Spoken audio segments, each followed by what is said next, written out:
nih kalian para survivors untuk menuju ke game selanjutnya. Di round kedua kita pesawat sudah akan segera mengudara dan Bapak pilot akan menentukan jalur seperti apa yang akan dia tempuh. Kalau tadi nggak nguntungin untuk FW, sekarang kita lihat Purgatory yang akan dilalui cukup adil sebenarnya, Bung Skyla. Iya, dari pembagian pesawatnya masih cukup adil, tapi tentunya yang diuntungkan masih dengan First Rider. Sekarang mereka bakal turun di awal-awal garis pesawat bisa diturunkan, Pak. Enggak. Ini gue lihat Blue Zone-nya kebetulan di mod house. Terus hari ini kebetulan SBTC nggak main. Berarti Vastomundo karena males banget jalan ke Crossroad karena emang nggak nyampe. Hajar aja. Hajar aja, dan kebetulan Alpha kan punya drop zone di Crossroad juga. Iya. Yaudah, oke kita lornatin nih Blue Zone. Biar Blue Zone yang menjadi saksi bisunya gitu ya kan. Dan Betul. udah ada suara tembakan-tembakan dari kedua tim. Terlihat di sini Alpha udah masang posisi tapi agak nggak terlalu diuntungkan Alpha karena dia di dalam compound. Vision dia minim banget dan kebetulan Vastomundo udah cenderung lebih menyebar dan bahkan ada yang di seberang pulau. Betul. Dan kali ini seorang Mal ternyata harus di take down terlebih dahulu dan terjadi perang saudara di early game. Iya. Dan ada Arena di daerah campsite yang udah turun duluan. Ini gua ngelihat Morph kayak dia sedikit kebingungan harus bergerak ke arah mana sih.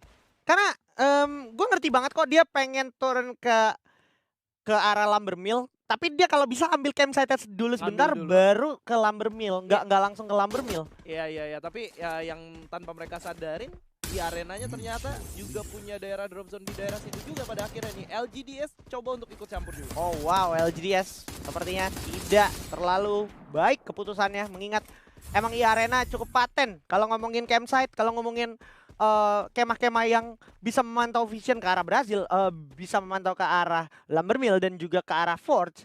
Itu udah paten banget arenanya mereka. Bahkan kayak tadi akhirnya harus ditelan pil pahit dari Morph. Tapi kita bakal kembali ke arah Blue Zone di mana sudah terlihat sebuah skill aktif sudah tergunakan oleh teman-teman dari Alpha. Bahkan Chrono lagi-lagi terpakai, tapi udah ada dua orang yang harus tumbangkan dan Crusher di sana masih harus ditukar. Nunes nggak bisa ketolong dan Alpha cenderung memegang kendali kali ini, Bung Skyla. Bahkan kayak kalau Vastomundo mau fight back pun ini sebenarnya bukan keputusan yang bagus walaupun dia masih regroup berdua dan oh wow, dua orang ke track ke dalam satu compound yang sempit, bahkan satunya itu udah setengah darahnya. Gak banyak yang bisa dilakukan karena satu orangnya jatuh knockdown dan tersisa satu orang aja di lantai atas yang harusnya bisa dieksekusi dengan baik saat lagi. Jadi kesimpulannya bisa dipastikan Vastomundo ini nyaris tusun lagi. Untungnya satu orangnya kabur, Pak. Ada dua yang berhasil dihidupkan barusan ya. Iya. Dan pada akhirnya 4 poin eliminasi berhasil didapatkan oleh tim Alpha. Dan salah satunya adalah player ladies harusnya satu-satunya Benar. di turnamen kali ini, yaitu seorang Jazaira. Iya. Jazairia, gokil. Boleh nggak sih digampanginnya Ziria gitu ya? Ini Wah. agak susah buat lidah kita ya. Benar. Kalau kita kan biasanya punya teman namanya Ria gitu ya, Iya, Jurian. Benar. Dan ini kalau ngelihat gimana permainan Alpha, emang Alpha sama Vastomundo punya kecenderungan game plan yang sama ketika nggak nyampe tuh Crossroad ya kan. Jadi ke situ-situ lagi. Ke situ-situ lagi, abis itu baru mereka pelan-pelan turunin tempo dan coba ambil Crossroad-nya yang mana. Kalau gua lihat ini malah jadi kesempatan untuk FW Esports. Karena emang FW Esports itu dia kalau di Purgatory dia ambil sekitaran fieldnya dulu sambil pelan-pelan make sure Crossroad ada orang apa enggak. Kalau ada orang kita hajar, kalau enggak ya udah kita kuasain Crossroad-nya sampai zona selanjutnya. Nah, sekarang kita recap tentang fight yang barusan terjadi antara Alpha dan juga Vastomundo. Alpha ini menunjukkan kalau mereka strength in number. Mereka coba untuk stick together dari awal aja, mereka coba untuk turun di satu rumah yang sama, punya senjata seadanya, mereka stick together.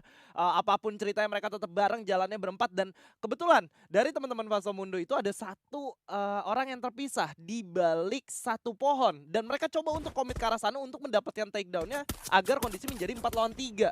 Tapi ada satu kesulitan yang gue lihat yang dihadapi oleh teman-teman Vastomundo khususnya dalam pengambilan keputusan, yaitu ketika ada Chrono yang di pop out.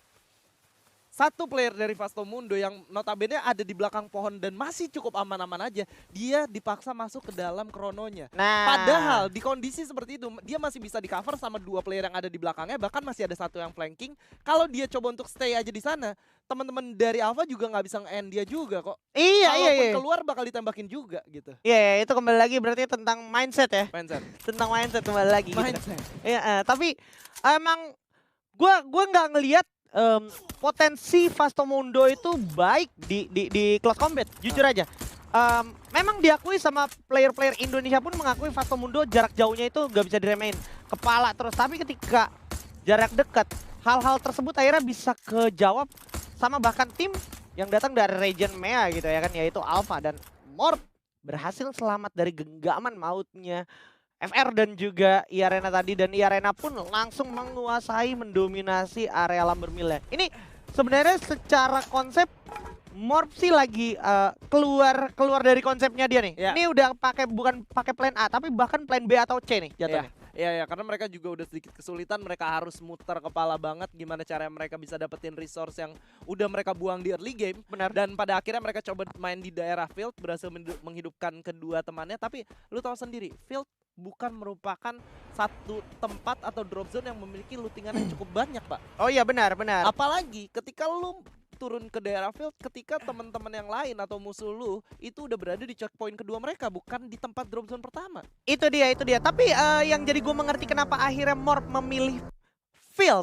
Kita harus ingat ya, di liga lokal itu checkpoint rumah batu itu Emang selalu menjadi tempatnya Morph Betul. untuk natak-natakin orang. benar. Yang selesai entah itu dari map utara, entah itu yang selesai dari map timur gitu. Itu somehow ngebantu Morph banget untuk gain poin eliminasi di sana sebelum dia tahu bakal gerak ke arah zona selanjutnya atau mungkin ke arah checkpoint selanjutnya. Dan berdasarkan hal tersebut gue ngeliatnya ini kayak oh wow, malah jadi kesempatan besar untuk tim Morph.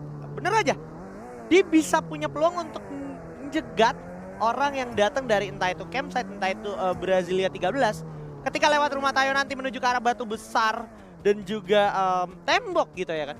Ya, ini sebenarnya worst skenario yang didapatkan oleh Morph, tapi setidaknya masih menguntungkan dari segi rotasi yang mereka milikin. Betul. Dan kali ini dari tim PE Sports bakal bermain lebih agresif lagi. Mereka coba untuk mendorong satu player dari Morph, yaitu seorang Mbot, untuk bergerak ke daerah belakang terlebih dahulu. Tapi seorang DNP kali ini sudah terlihat oleh seorang Koja yang coba melakukan covering fire untuk teman-teman yang berada di depannya. Secara perlahan tapi pasti teman-teman dari PE Sports sudah mulai bergerak maju ke daerah pertahanan yang sudah dibangun oleh Morph. Ya, sejauh ini kalau gue lihat secara POV cam player dari Morph, secara info sebenarnya mereka udah tahu betul di mana letak dan juga posisi masing-masing player dari PE Sports. Makanya mereka cenderung akan terus memberikan kecaman itu. Tapi pada akhirnya sayang sekali Vastomundo untuk kedua kalinya harus tusun, dan udah ada aksi dari FR melawan iArena. Rematch kan manis. Tadi udah kalah iArena jatuhnya, dan sekarang FR akan membuktikannya lagi.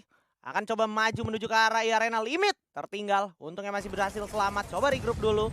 Dan mulai terpojok. Bukan satu hal yang menguntungkan jujur aja untuk iArena. Makanya dia langsung exit menggunakan mini launchpad. Tapi ada sebuah Alpha Awakening di sana. Fixer akan diburu oleh FR di sana. Sampai akhirnya Protete dan juga Fixer tumbang.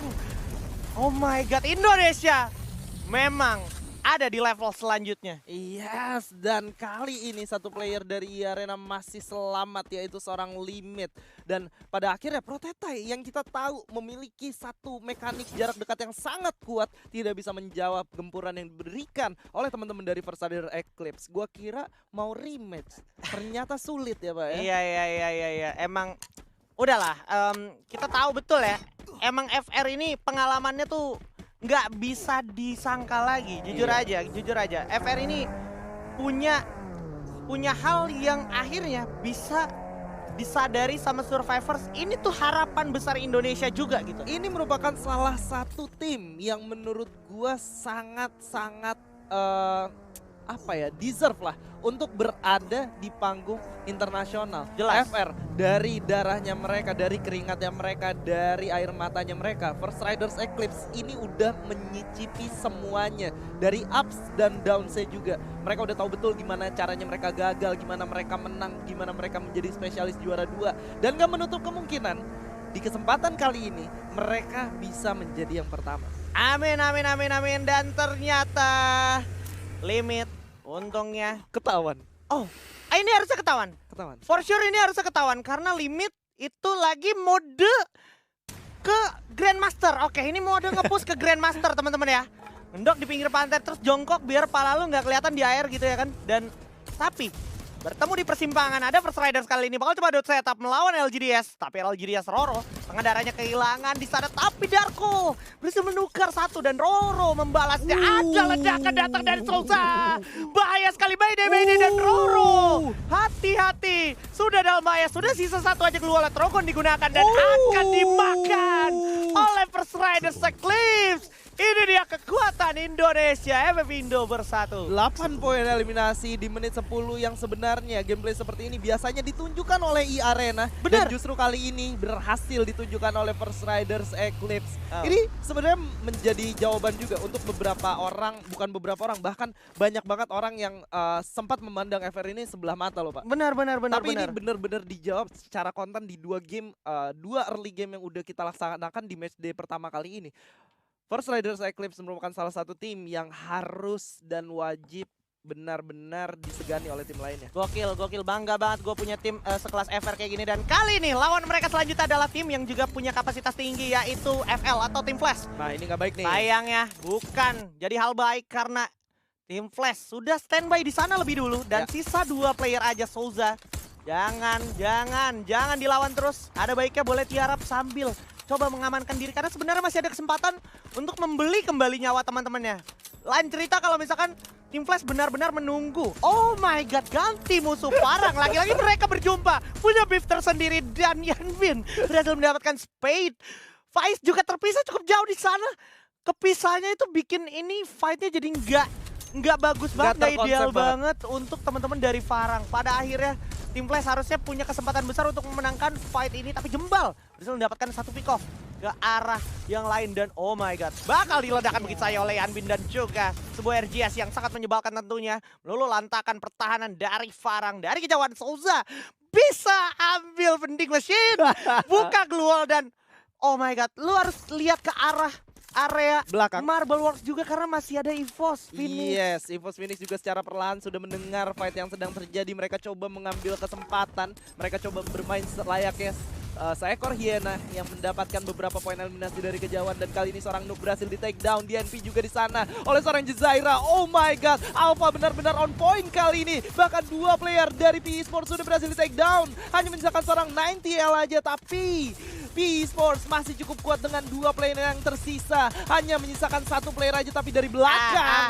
sudah ada pergerakan dari Morph yang sudah berhasil mendapatkan 1 player ya. E-Arena berhasil di take down juga di kejauhan. Dan kali ini Morph Team dengan 4 poin eliminasinya masih bisa mendapatkan 2 orang yang tersisa yang berada di depannya. Let's go, ada PE Sports dan juga Alpha, G18 dan juga Nero. Nggak banyak kesempatan yang dia miliki, apalagi dari arah 2 angle yang berbeda udah bakal dijagain. Exit plan-nya Alpha tumbang. PE Sports juga harusnya akan tumbang saat lagi. Tapi kita lihat saja, Circle harus segera dikejar oleh teman-teman dari Morph.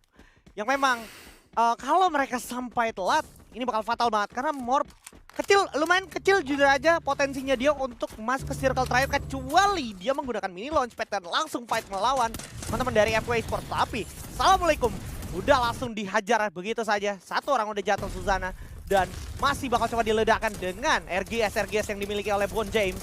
1 bersatu mulai di absen sama teman-teman dari FW karena memang mereka menang posisi. Tapi Koja masih bisa berenang ke kolong mencoba mengamankan diri. Ambot juga masih bisa menyelamatkan diri. Dan ini malah mereveal posisinya FW sebenarnya ke arah FR. Lo bisa lihat sebenarnya FR lagi coba abuse momentum ini untuk dapetin FW supaya FW nggak bisa keluar dari area rumah pinggir pantai. Oh my god, kelihatan di bawah. Koja tumbang. Sisa Ambot aja. Bukan satu hal yang baik untuk Morph karena harusnya Morph bakal rendah sekali peluang untuk selamat. Tapi at least dia masuk top 4 setelah top 6 ya. Setelah tadi dia dapat top 4 di round pertama. EVOS Phoenix kali ini akan berperang melawan tim Flash yang juga cukup kuat. PE atau PE Sports berhasil dapetin peringkat kelima. Ya, dan udah confirm kali ini gua rasa teman-teman dari First Riders masih bisa finish di top 3 lagi. Yes. Nice try untuk teman-teman dari Morph barusan yang sudah menunjukkan bagaimana mereka mengusir E-Arena dan juga lawan yang lainnya. Exactly. Dan ini juga menjadi sangat penting ketika EVOS Phoenix udah mendapatkan momentum seperti ini, tentunya nggak bakal dilepas lawannya. Satu player sudah mulai maju, seorang God Cruz yang baru kembali sudah menunjukkan kehebatannya, tapi satu player sudah berhasil di take down di sana. Bahkan dua Get High kali ini bakal coba untuk menyelamatkan temannya terlebih dahulu dari kejauhan. FW sudah melihat adanya satu potensi untuk menjadi third party, tapi kedisiplinan yang sangat baik dimiliki oleh Phoenix kali ini.